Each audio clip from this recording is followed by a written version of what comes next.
TikTok influencer Allie Tate Cutler is now promoting euthanasia on her social media pages. I believe that she is in Canada, if I'm not mistaken, where the assisted suicide is now like... Why does she care about Asian kids? The hip thing.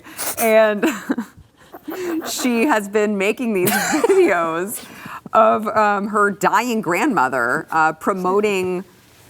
they're calling, I guess, like we were supposed to call it euthanasia. I mean, it's assisted suicide to her 30,000 TikTok followers. I want to play. Poppin' grandma, as I like to call it. Yeah. Do what? Poppin' grandma. Yeah. Okay. They're real easy to kill. Yeah, they're slow. Yeah. I want to play. It's just so weird to me that we're like, she's like I don't know. It's weird. Let's watch. What are your thoughts as you like move closer to the date? It's like the light at the end of the tunnel. What are some of the precursors, like the questions they ask to make sure you're doing it for the right reasons? Your diagnosis is, if it's fatal, how many more months you have. They give you time to consider. They keep stressing the fact that you can always change your mind. What is the actual day like? I know that they set an appointment, special injection putting you to sleep, and the big pain is the prick in the hand to provide for the little valves, and then once you're in a deep sleep, there are two other injections you get. At that point you go. So it's painless. Would you prefer it be at home? Well, I think in my case I'd like to do it at the hospital. I came in quietly. I'd like to go up quietly. Are you nervous? Are you excited? How do you feel? Looking forward to it. Just putting an end to being dependent. Why would you be excited? So as the day approaches, is it something you're thinking about every day, or just it's going to happen? Well, why is she so put together though? Like, she seems like she's fried. You're about to die. Why are you whitening your teeth? Living, I trust. Those aren't real teeth.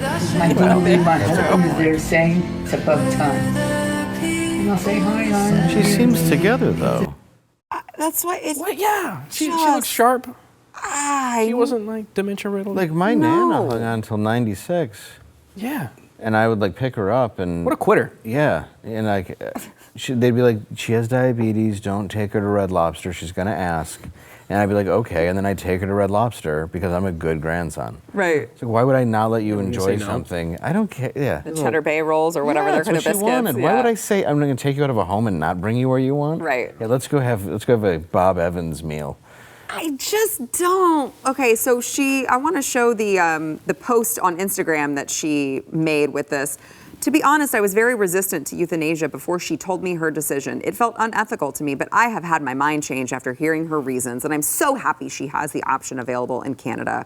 How to live well and die well are codes, and she has given me knowledge on both. To the goat with the champagne toast emoji. I like. So what are the options there when you get there? They're like, okay, you can get an injection. You could drive off a cliff with a car. You could be a crash test dummy, do some science. Right. Like I need more cool options. Yeah, they have like Kevorkian's thing that looks like 2 empty 2-liters and some wire. Oh yeah. Yeah, that's probably about it. I remember whenever Canada just started rolling this out, and they had the government made this it was high quality theatrical type commercial, basically advertising it. And propaganda, it's you mean? Yes, thank you. And I was like, man, we are at a really weird place where they're sensationalizing killing yourself. Yeah, I'm sure a lot of people wouldn't agree with me. I mean, if there's a point where you were in such horrific pain and you can't go on and every day is just screaming in utter agony, I can understand that. I'm sorry, I do. But I don't understand why somebody who seems of sound mind and body is being encouraged to die. I don't think that makes sense, but it also goes along with healthcare in other countries. We've even said it here, mental health and all that other stuff is, what are you doing to actually treat her? Can she get the proper treatment? We don't even know. So if she's actually feeling that way, how much pain is she in, and why can't she get the treatment for the pain that she's in? Right. And to Dave's point, I think that it's not just those people. They've extended it to even teenagers and people who suffer from mental health problems. So you can be like, I'm depressed, I don't see a way out, I just want to kill myself, and they will allow you to do that in Canada. Yeah, and some doctor's like, yes. Yeah. I've been waiting for this day. Yeah, exactly. You just hear a gunshot. Yeah, so it's just. Come to my office. Yes, come on in. Just a room covered in tarps like Dexter. Lay on the table. Well, it just doesn't make sense because that should never be encouraged. As somebody who deals with depression, bipolar, I had my mom dealt with that.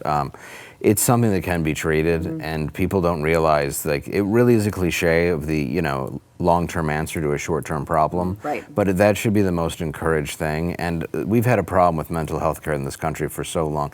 It's an absolute disgrace, and it's been going on since the 80s. Yeah. And it's why we see so many homeless people. We see so many issues with drugs. We see people can't get the right treatment, and it's expensive. Yeah. And I mean that, and then you go over to some place like Canada where it's like, well, we have universal health care. Now it's like, well, all right, it's not the best, but we do have a universal suicide option. You like to get in the gas chamber. Right. Yeah. If you don't like the healthcare we provide, you could just kill yourself. Yeah. And then we won't have to provide anything for Wasn't you. that a joke in Futurama? The show Futurama, there was like suicide booths. You got in and you just ended it. Yeah. Like that is reality now. Yeah. It just doesn't seem like, it should definitely be this option for somebody who clearly has life in them. Right. Especially if you're very young and a teenager, it's like, oh no, you should be depressed. This is going to teach you that life sucks when you hit 25, and then when you hit 30 and 40 and you realize that everything is emptiness and just disappoints. If you like that clip, there is plenty more where that came from. Click the link in the description below to subscribe to the News and Why It Matters YouTube channel to watch the full episode.